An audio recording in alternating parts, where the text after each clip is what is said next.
नमो नारायण। राधे राधे। गणेश गीता के 11वें अध्याय में तप, दान, ज्ञान, कर्म, कर्ता, सुख, दुख, ब्रह्म और वर्णानुसार कर्मों के भेद तथा गणेश गीता की महिमा की चर्चा है। भगवान गजानन कहते हैं कि हे राजन, कायिक, वाचिक, मानसिक इस भेदों से तप भी 3 प्रकार का होता है। कुछ लोग कायिक होते हैं, शरीर से करते हैं, कुछ वाच बोल के करते हैं, कुछ कर्म से करते हैं, मानसिक भाव से करते हैं। ऋजु, आर्जव, पवित्रता, ब्रह्मचर्य, अहिंसा, गुरु, पांडित्य, ब्राह्मण, देवता का पूजन करना तथा नित्य स्वधर्म का पालन करना, यह कायिक तप है। मर्मर्षि, प्रिय वचन बोलना, उद्वेग रहित, हितकारी और सत्य भाषण करना, वेद शास्त्रों को पढ़ना पढ़ाना, यह वाचिक कर्म है, यह वाचिक तपस्या है। अंतःकरण प्रसन्नता, शांति, मौन, जितेंद्रियता तथा निर्मल भाव रखना, यह मानसिक तप है। इसलिए हे राजन, निष्काम भाव से और श्रद्धा से जो तप किया जाता है वह सात्विक है। ऐश्वर्य और सत्कार पूर्वक पूजा के निमित्त तथा दंभ सहित जो किया जाता है वह राजसी तप है। राजसी तप निश्चय ही जन्म मृत्यु और अस्थिरता को देने वाला है। जिसमें दूसरे को तथा अपने को पीड़ा हो वह तामसी तप कहा जाता है। विधि युक्त उत्तम देश काल में शतपात्र को श्रद्धापूर्वक जो दान दिया जाता है वह सात्विक दान कहा जाता है।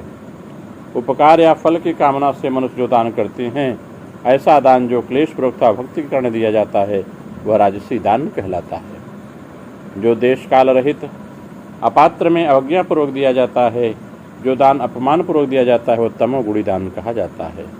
इसलिए हे राजन, मन लगाकर सुनो। ज्ञान भी 3 प्रकार के हैं, कर्म और कर्ता भी 3 प्रकार के हैं। अब मैं वह प्रसंग कहता हूँ। जो अनेक प्रकार के प्राणियों में एक मुझको ही देखता है तथा नाशवान भूतों में मुझे नित्य को जानता है, हे राजन, और सात्विक ज्ञान है। जो अनेक उन भूतों में मुझे पृथक भाव का आश्रय लेकर और अव्यय जानते हैं, इस ज्ञान का नाम राजस है। हेतु रहित, असत्य तथा देह और मन के सुख के लिए असत और अल्प अर्थयुक्त विषयों में लगना, इस ज्ञान का नाम तामस है। हे राजन, सत, रज, तम, इन तीनों भेदों से कर्म भी 3 प्रकार के हैं, जिसे मैं तुमसे कहूँगा। सुनो। कामना, द्वेष, दंभ रहित जो नित्य कर्म है और फल की इच्छा से रहित जो कर्म किया जाता है वह सात्विक कर्म कहलाता है। जो बहुत क्लेश तथा फल की इच्छा से किया जाता है और जिसमें मनुष्य दम्भपूर्वक करते हैं वह राजस कर्म कहलाता है। और जो अपनी शक्ति के बाहर अर्थ का क्षय करने वाला कर्म अज्ञानपूर्वक किया जाता है वह तामस कर्म कहलाता है। इसी प्रकार हे राजन, 3 प्रकार के कर्ता होते हैं, जिसे मैं बताता हूँ। हे राजन, जो व्यक्ति धैर्य और उत्साह युक्त, सिद्धि असिद्धि में समान दृष्टि वाला, विकार और अहंकार से रहित सात्विक कर्ता कहलाता है। जो हर्ष शोक सहित कर्म करता है, हिंसा और फल में इच्छा रखता है, उसमें अपवित्रता और लोभ है, वह राजसी कर्ता कहा जाता है।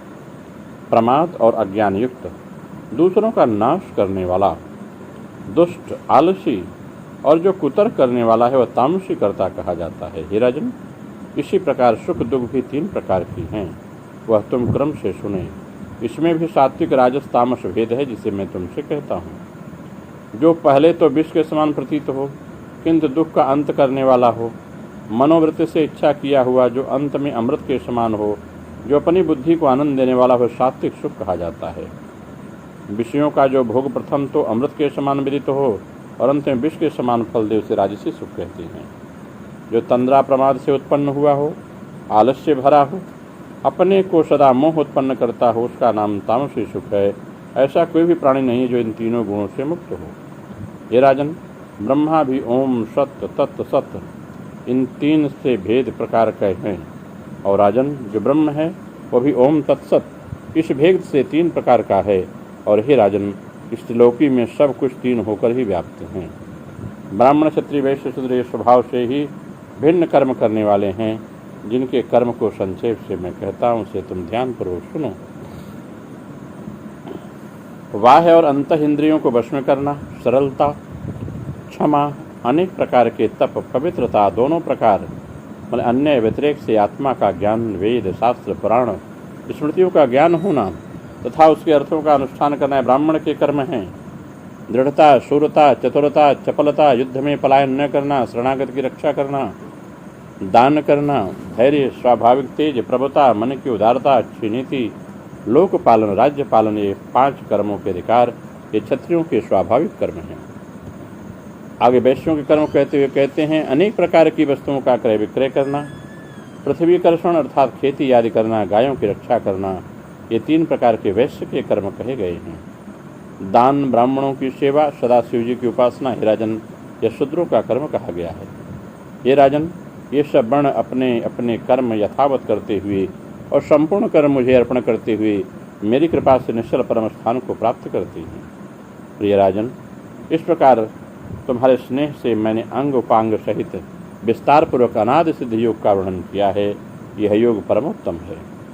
हे राजन, मेरे द्वारा कहे इस योग को धारण करो और किसी से इसे मत कहो। तुम इसे गुप्त रखोगे तो परम उत्तम सिद्धि को प्राप्त करोगे। इस प्रकार के वचन को सुन के व्यास जी महाराज कहते हैं, इस प्रकार प्रसन्नचित्त महात्मा गणेश जी के वचन सुनकर राजा वरुण ने उनके वचन के अनुसार आचरण किया।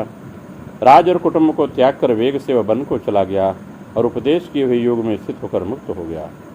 इस महागुप्त योग का जो कोई श्रद्धा से श्रवण करता है वह भी मुक्ति को प्राप्त होता है, जिस प्रकार योगी होती हैं। जो बुद्धिमान इस योग को स्वयं प्राप्त करके दूसरों को सुनाता है वह भी योगी के समान मुक्त हो जाता है। जो इस गणेश गीता का भली प्रकार अभ्यास कर गुरुमुख से इसका अर्थ जानकर गणेश की पूजा कर प्रतिदिन 1 काल, 2 काल का 3 काल में पाठ करता है वह ब्रह्म स्वरूप को प्राप्त हो जाता है और उसके दर्शन से मनुष्य मुक्त हो जाती हैं। न यज्ञ, न व्रत, न दान, न अग्निहोत्र, न महाधन, न सांगोपांग वेदों के उत्तम ज्ञान और अभ्यास, न पुराणों के श्रवण, न भली भात चिंतन किए शास्त्रों से भी ऐसे ब्रह्म की प्राप्ति होती है जैसे इस गीता से मनुष्यों को प्राप्त होती है। ब्रह्म हत्यारा हो, मद्यपी हो, चोर हो, गुरुद्वारागामी हो तथा इन 4 महापाप करने वाले के साथ करने वाले हो, स्त्री हिंसा, गौवध इत्यादि करने वाला पापी भी इस गीता के पढ़ने पास से पाप मुक्त हो जाते हैं। जो नियम से इसे नित्य पढ़ता है वह निसंदेह से गणेश स्वरूप हो जाता है और जो चतुर्थी के दिन से भक्ति से पढ़ता है वह भी मुक्त हो जाता है।